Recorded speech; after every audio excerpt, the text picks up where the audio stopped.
इथे आपण मिरची पकोडा बनवतोय, त्याच्यासाठी मिरचीला इथे आतमध्ये कापून घ्यायचं आहे आणि मीठ भरून घ्यायचं सगळ्या मिरच्यांमध्ये आतमध्ये. इथे आपण हरभरा डाळीचं पीठ घेतलेलं आहे, त्याच्यात हळद टाकून घेतली, चवीनुसार मीठ. इथे चुटकीभर आपण सोडा घेतलेला आहे. आता हे पाणी टाकून भिजवून घ्यायचं, जास्त पातळ किंवा घट्ट नाही, असं मीडियम भिजवायचं.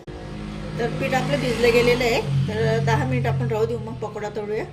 आता 10 मिनिट झालेले आहे. आता आपण मस्तपैकी मिरची पकोडा तळून घेऊया. मिरची घ्यायची आणि पिठात बुडून घ्यायची.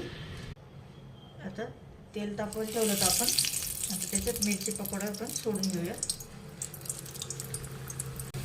आता पलट करून घेऊया. आपला मिरची पकोडा तयार झालेला आहे. तर इथे आपण जेवताना तोंडी लावण्यासाठी मस्तपैकी मिरची पकोडा तयार केलेला आहे, तुम्ही बघू शकता.